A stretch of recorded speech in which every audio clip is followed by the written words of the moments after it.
Hello అందరికీ. ఈరోజు నేను మీకు ఒక కొత్త స్వీట్ ఒకటి చూపిస్తాను. అది హెల్దీ అండ్ టేస్టీ. మీరు కూడా ట్రై చేయండి వీడియో చూసాక. దానికి కావాల్సింది ఏంటి అంటే రాగి పిండి, బెల్లం, పచ్చి కొబ్బరి. దీని ప్రాసెస్లోకి వెళ్ళిపోతే ఒక బౌల్ పెట్టుకొని ముందుగా దాంట్లో కొంచెం మనం తురుముకున్న బెల్లం ఉంది కదా, అది యాడ్ చేసుకోవాలి. అది వేసేసుకున్న తర్వాత పాకం పట్టుకోవాలి కాబట్టి కొంచెం వాటర్ని కూడా అందులో యాడ్ చేసుకోవాలి. వాటర్ అందులో వేసేసిన తర్వాత ఒక గరిటె పెట్టి మీ చెయ్యి నొప్పి వచ్చేంత వరకు కూడా బెల్లం మెల్ట్ అయ్యేంత వరకు తిప్పుతూనే ఉండండి. అలా తిప్పుతూ ఉన్న తర్వాత ఒక బౌల్లోకి రాగిపిండి తీసుకున్నాం కదా, వేరే బౌల్లోకి ఇందులో నుంచి ఇంకొక 4 స్పూన్స్ అందులో వేసేసుకోండి. అది ఎందుకు అంటే చూడండి ఏం చేస్తున్నానో. ఈలోపు పాకం కూడా రెడీ అయిపోయింది. సో ముందుగా మనం ఏదైతే కొబ్బరి తురుము పెట్టుకున్నామో ఆ కొబ్బరిని ఇందులో వేసేసేయాలి. అయ్యో పడిపోయిందే. It's okay.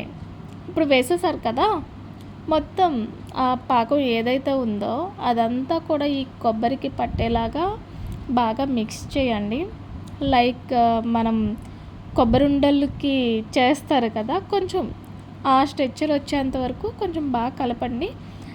అది కొంచెం కుక్ అవుతున్నప్పుడు ఒక స్పూన్ నెయ్యి అందులో యాడ్ చేయండి.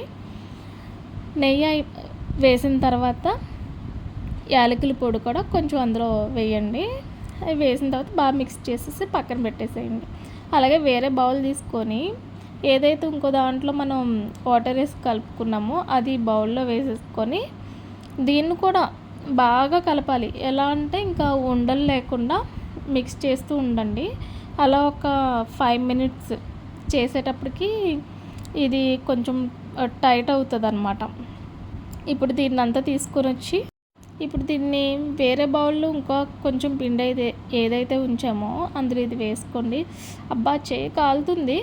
మీరు కొంచెం చేసేటప్పుడు కేర్ఫుల్గా చూసుకోండి.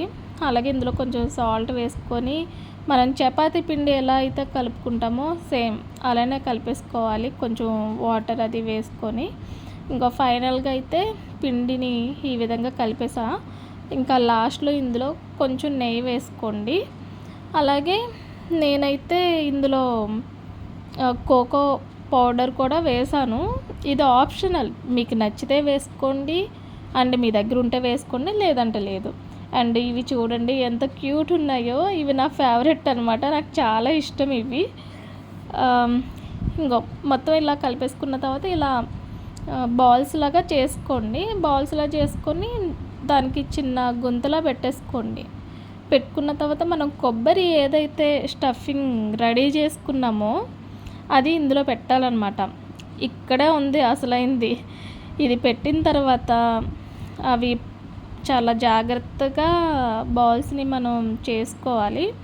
స్టీమింగ్ కోసం అని చెప్పేసి నేను వాటర్ కూడా పెట్టేసుకున్నా, స్టీమర్ ప్లేట్ కూడా పెట్టేసుకున్నాను. చూడండి ఇంకా నేను బాల్స్ అన్నీ కూడా ఈ విధంగా చేసుకున్నాను.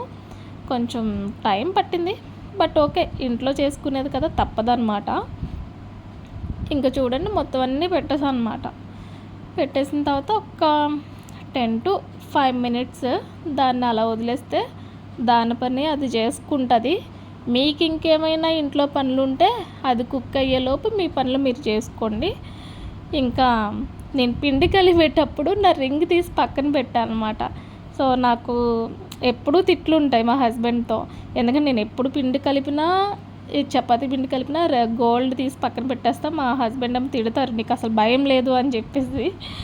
ఇంకా ఫైనల్గా మనం స్టీమ్ చేసింది మొత్తం బాల్స్ అన్నీ రెడీ అయిపోయినాయి. చూడండి కలర్ కూడా కొంచెం మారింది కదా, బికాజ్ కోకో పౌడర్ వేసా. అది వేయకపోయినా కలర్ చేంజ్ అవుతుంది. ఇంకో నేను కట్ చేసాను చూడండి, లోపలంతా కూడా బాగా కుక్ అయింది. అండ్ కొబ్బరి పెట్టాము కదా, బాగుంటుంది. మీరు కూడా ట్రై చేయండి.